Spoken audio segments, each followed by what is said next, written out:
Just so happens that today is the 25th anniversary of the first Dr. Martin Luther King holiday. In your words, what does that mean to you? It's a very important celebration for all of us and everything. They've been going on for many generations and everything. And it's very important to all of us and everything because Dr. King was a Nobel Prize winner for us all and everything. And his dreams going to live on today in all of us and everything. That's what we are gathered here today in his name and everything, to keep the spirit going strong and everything. What would you think Martin Luther King would say to all of the inner city violence that's been going on, especially with what's been happening in Peoria? Violence just ain't the way. Violence never solves anything. He just only worsened the problem. What can be done among the community, and not just the black community, but all parts of the community to help cut down on the violence? By coming together, it begins at home and everything. Your bad thing begins at home. Get your house in order. Get your house in order. Right now is the time and everything for us to come out and everything. Once again, the Lord has provided for us a brand new year and everything. So no more thinking small and everything, but big thoughts for us all and everything. The dream is just begun in all of us and everything. So let us go forward in Dr. King's name and keep it real. Anything else you have to say about Dr. King's legacy and his works? Well, I started studying Dr. King's speeches in 1963 and everything. He's been with me ever since and everything. Him and my father and everything, they used to march together in Memphis, Tennessee and everything. So the legacy will go on in all of us and everything. Well, I'm here because for the same reason everybody else is here, to celebrate the day, and I'm old enough to remember, what went on in the 1960s. So it's not all completely cured in the 21st century, and so I just want to march with these people just to, same reason they're doing it. Today happens to be the 25th anniversary of the first Dr. Martin Luther King holiday. Do you think the way it's celebrated and its meaning, is it still as strong now as it was then? Well, I don't know. I like the way these folks are celebrating it here by going in a march in which looks to be, we're going to get some rain and some cold. I think it's a lot better than, staying home and going to the movies or going to a restaurant and not honoring the day the way it's supposed to be. Keeping in mind what the violence that went on last year in Peoria, what do you think Dr. King's reaction would be on all the murders, the homicides, especially those that were black on black? Well, I think that if he were still around, he would work in a positive vein to go ahead and, try to improve things, try to come up with ideas, ways, methods to improve. How you doing? Oh, hold on. Let's take it again. That's okay. Let's take it again. Go right there. Okay, go ahead. Well, I think if he were around today, and I think he would still try to get local communities to try to improve the situation. Now, it hasn't been improved in all this time. How to improve it, I don't know. I would think that if he were around, he could give excellent ideas that maybe communities such as Peoria could use. I think. It's very hard to say. It's not improved. How you would improve it in the 21st century, that may be a good goal for the 21st century is, to look at things on a local level and try to improve it through that way. And finally, has any of Dr. King's mission and work, has it influenced you in any way? Oh, absolutely. As I say, I grew up watching this man on the news. I was watching the coverage of his assassination. I still have a lot of his books. Absolutely, he's a patriot as much as Washington and Jefferson and Lincoln. We're talking with somebody who's a representative of the Alpha Kappa Alpha here at Bradley. Tell us what the this special holiday means to you. Okay. Yes, I am a member of Alpha Kappa Alpha Sorority Incorporated, the Epsilon Eta chapter that's here at Bradley. And to me, this day, Martin Luther King Day, it really represents this service, that we all try to go for, in our various organizations. Mm-hmm. Does the Epsilon sorority you hold? Let me take that again. Tell me about your particular chapter. What kind of works that you do that would be in the vein of Dr. King's work? Can you repeat the question? What kind of things what kind of activities does your chapter do that would fall in the same line as Dr. King's work? Okay. Well, the Epsilon Eta chapter has been newly reestablished at Bradley University, and so we're currently brainstorming all the ideas that we can possibly think of. The motto of our sorority is service to all mankind. And so that's really what we try to be. Mm-hmm. Tell me, has the work of Dr. King influenced you in any way? Yes, I'd say the work of Dr. King has influenced me, in my works with my sorority.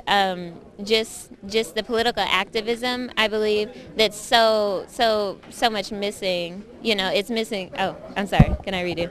Okay. Take it again. Tell me again. The work of Dr. King influenced you in any way?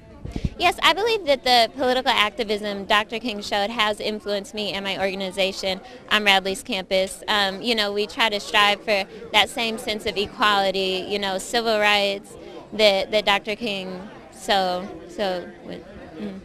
Tell me what are you studying up here at Bradley? What is your major?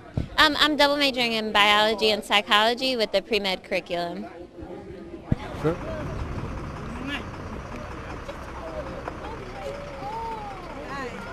Shall overcome. We shall overcome. Louder. We shall overcome. I'm yo gabba.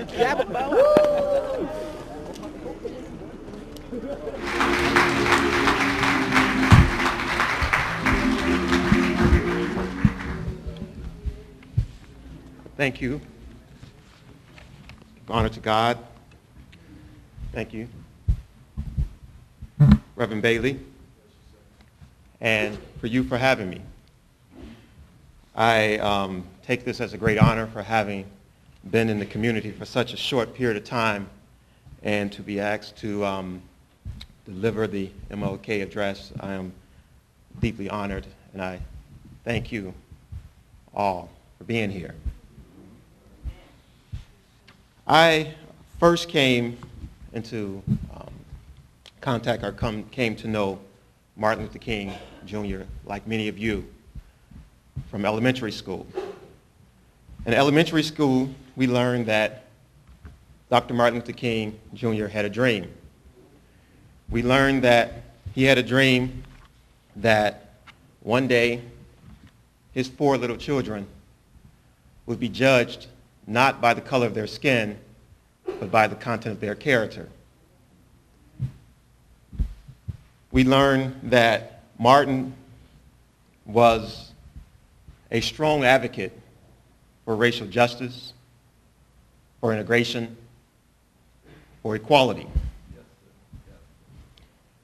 But I would later learn that Martin was much more complex than that. While all that is true, Martin had other dreams.